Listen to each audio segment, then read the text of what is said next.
सुप्रभात मेरे प्यारे बच्चों। आज मैं आप लोगों को एक ऐसे कविता को पढ़ाने जा रहा हूँ जो अत्यंत ही शिक्षाप्रद एवं आपके जीवन के लक्ष्य को संवारने में कार्य करेगी। यह कविता नैतिकता के साथ साथ अनौपचारिकता से परिपूर्ण है, यानी लबालब भरा हुआ है। तो चलिए हम लोग देखते हैं कवि इस कविता के जरिए हम लोगों को कैसा संदेश दे रहे हैं। यदि मेरे चैनल को सब्सक्राइब नहीं किए हैं तो सब्सक्राइब अवश्य करें और ज़्यादा से ज़्यादा शेयर करें, लाइक करें और इस कविता का लाभ उठाएं। चलिए हम लोग कविता को आरंभ करते हैं। कह रहा है, पढ़ा सुना करा मिली भाई बहन। पढ़ा सुना मैंने पढ़ने लिखने का काम, पढ़ा सुना मैंने पढ़ने लिखने का काम सब भाई बहन मिल के कीजिए। समय यार घुरवे पारवे नाय धन रतन दिलहूँ तोहनी। कह रहा इस समय जो है, इस समय ये क्या है, इस समय एक रत्न रूपी समय जो है बहुत कीमती है, इसको घुमा के नहीं ला सकेगा। समय जो बीत जाता है वो सभी समय लौट के वो नहीं आता। वही कह रहा है, समय यार घुरवे पारवे ना है धन रतन देहूँ दिलहूँ तो। धन जैसा रत्न है उसको देने से भी समय को लौटा के नहीं ला सकिएगा। कथाएं है time and time waste for none. कथाएं हैं मैंने कहा गया है, बड़े बड़े महान लोग कहे गए हैं। इसको कह रहा है, कथाएं है time and tide waste none waste for none. Time and tide समय और ज्वार किसी का इंतजार कभी नहीं करता है। कह रहा है time and tide wait for none, माने किसी का वो इंतजार नहीं करता है। कौन? तो समय और ज्वार। बुद्धिमान बलवान अटके पारे नाय कौन हो जन। बुद्धिमान, चाहे बुद्धिमान आदमी रहे चाहे बलवान आदमी रहे, कोई टाइम और ज्वार को रोक नहीं सकता, उसको अटका नहीं सकता। अटकाना मैंने क्या? रोकना, रोक नहीं सकेगा। ठीक, फिर आगे कह रहा है कभी, ठीक समय आवा ई स्कूले परिष्कार ड्रेसें दुष्टोमी केव करिया ना वैसे क्लासें। कह रहा है कभी कि समय पर स्कूल आइए। देखिए बच्चों को किस तरह प्रोत्साहित कर रहा है। कह रहा है बच्चों को कि ठीक समय आवा स्कूल में परिष्कार ड्रेस है। परिष्कार मतलब होता है साफ सुथरा। बच्चों को कह रहा है कि समय पर स्कूल आइए और कैसा आइए? तो साफ सुथरा ड्रेस में आइए, नीट एंड क्लीन ड्रेस में आइए।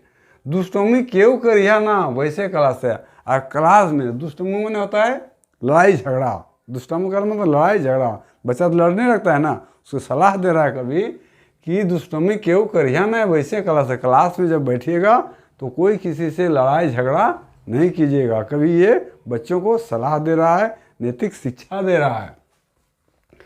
लाइन बांधा सभिन करा आवाज आवा। लाइन बांधा सभिन करा आवाज आवा, खेल कूद करा और ठीक समय खावा। कह रहा है कभी फिर आगे कि जब स्कूल जाइएगा, स्कूल में इन कीजिएगा या स्कूल से बाहर आइए तो सब कतारबद्ध जाइए। लाइन मतलब कतार, पंक्ति, पंक्ति में जाइए ताकि देखने में भी अच्छा लगा। यहाँ कभी स्कूल के अनुशासन को भी सुधारने का प्रयास किया है और बच्चों को सलाह दे रहा है कि इस कदर से स्कूल जाना चाहिए और स्कूल में ऐसा रीति रिवाज को अपनाना चाहिए। खेल कूद करा और ठीक समय खावा। कहता है कि केवल बच्चों को पढ़ने में ही नहीं लगे रहना है, खेल कूद में भी रहना है। खेल कूद को भी उतना ही महत्व देना है जितना पढ़ाई में।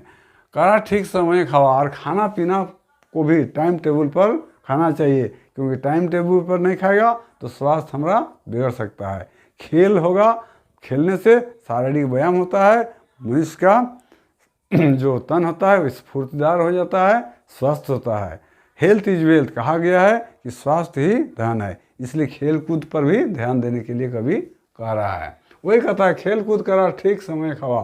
खेल कूद भी कीजिए, सही समय पर खाना भी कीजिए, तभी आप स्वस्थ रह सकते हैं और आप विकास के रास्ते पर चल सकते हैं।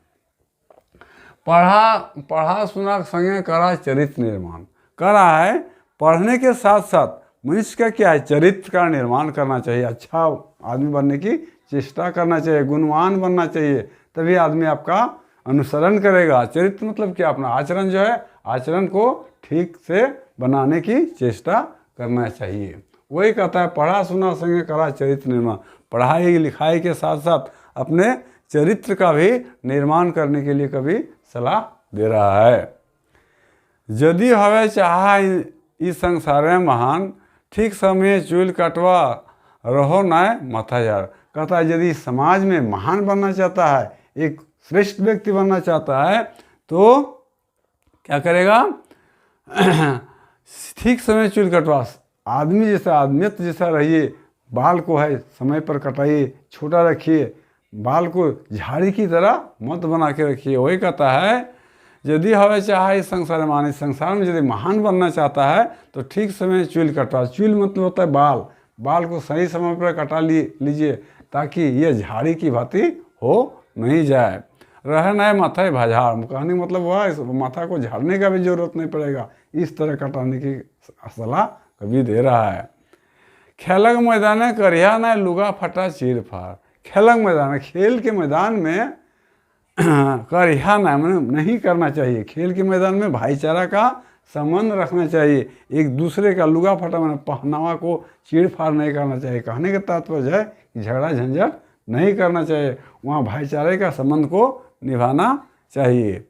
यदि मास्टर साहब ना आवत उन कला से डाकी आनिया उनका फांसी रहता।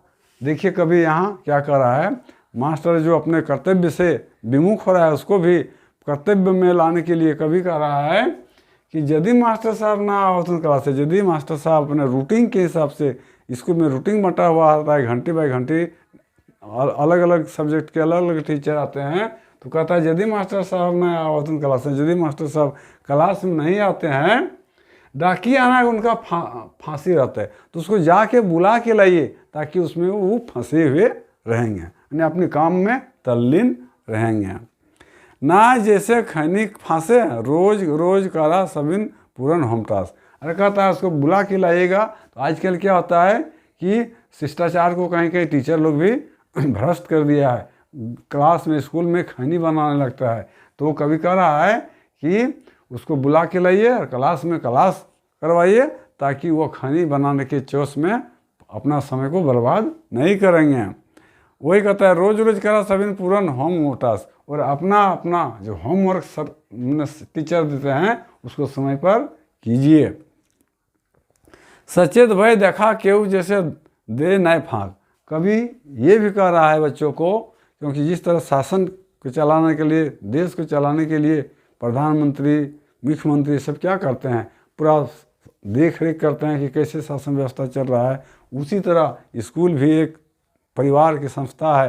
लड़कों को सलाह देता है कि देखिए सचेत रहिए कि कौन टीचर क्या कर रहे हैं, अपना काम अपना कर्तव्य को निभा रहे हैं या नहीं। वही वाला कहता है सचेत भय देखा क्यों जैसे दे न फाँकी, जैसे कोई फाँकी नहीं दे। आजकल एमडीएम चलता है तो एमडीएम में भी देखिए कि माता समिति सही ढंग से खाना बनाती है या नहीं, स्कूल का साफ सफाई हुआ कि नहीं, जो स्कूल का चपरासी है वह सही काम कर रहा है या नहीं।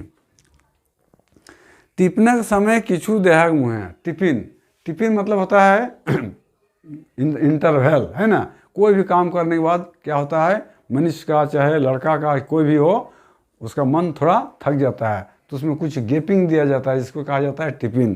तो वही कहता है टिफिन समय किछु देहक मुँह। जब टिफिन हो जाएगा, जब मध्याह्न भोजन का समय अभी हो रहा है तो उसको हम लोग टिफिन कहते हैं। पूरे समय के बीच बीच को हम लोग टिफिन मानते हैं। होता है उस समय मुँह में कुछ दीजिए, खाने का व्यवस्था कुछ कीजिए, क्योंकि प्रत्येक 3 घंटा में मनुष्य को कुछ न कुछ खाना चाहिए ताकि गैस की समस्या नहीं हो। क्योंकि पेट ज़्यादा खाली रहने से क्या होता है, पेट में आजकल गैस बन जाता है। तो कभी यहाँ डॉक्टरी का भाई कुछ भाव को दिखा रहे हैं। ईटा सेटा खाए के पर यह ना आ सके। कभी देखिए कैसा हिदायत दे रहे हैं कि खाइएगा भी तो थोड़ा ध्यान रखिए। ईटा सीटा मतलब फालतू चीज़ जो पेट के लिए नुकसान पहुंचा सकता है, हानिकारक है, वैसे चीज़ को, मैंने तेल पदार्थ को नहीं खाने के लिए कह रहा है। क्योंकि खाने से पेट को अशुभ नहीं करना है, पेट को खराब नहीं करना है। वही कहता है ईटा सेटा खाए के पर यह न अशुभ, जैसे तैसे सामान खा के अशुभ नहीं बने, बीमार नहीं पड़ जाएगा। स्कूल में छुट्टी के बाद सोझा जा घर जाए के समय तकिया ना इधर उधर।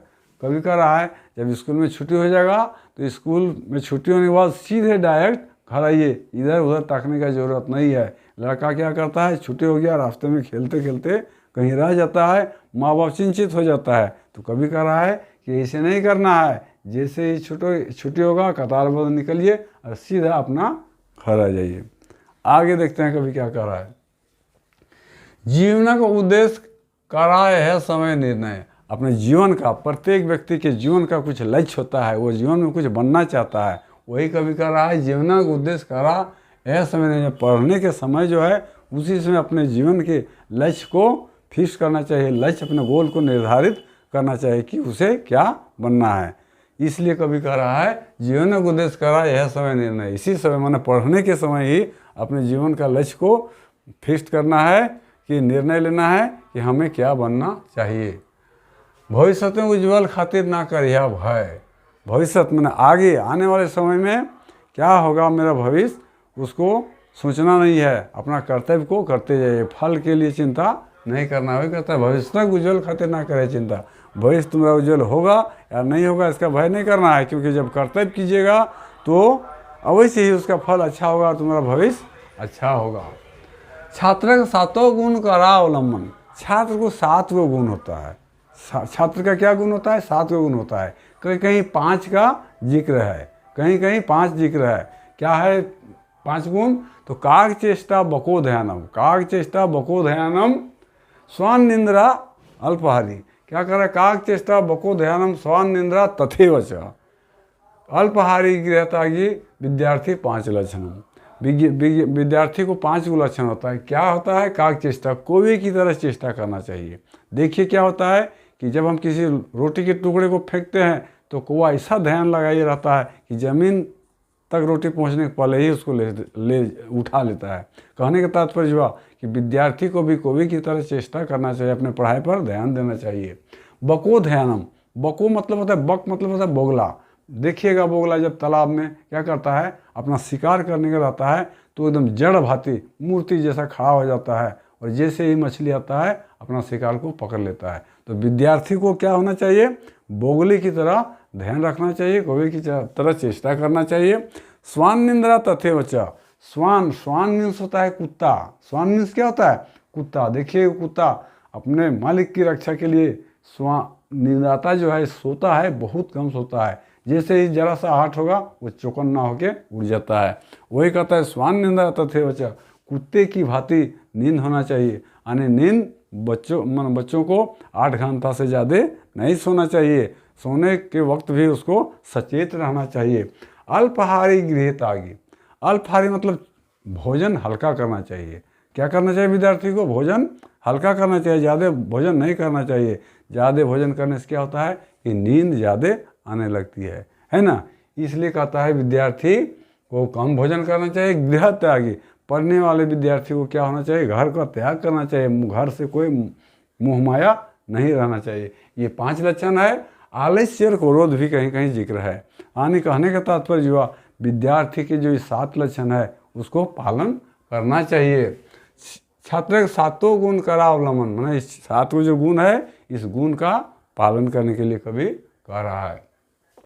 क्या 7 गुण हुआ, काग चेष्टा बको ध्यानम स्वान निंद्रा तथेव च अल्पहारी गृह त्यागी विद्यार्थी 5 लक्षणम।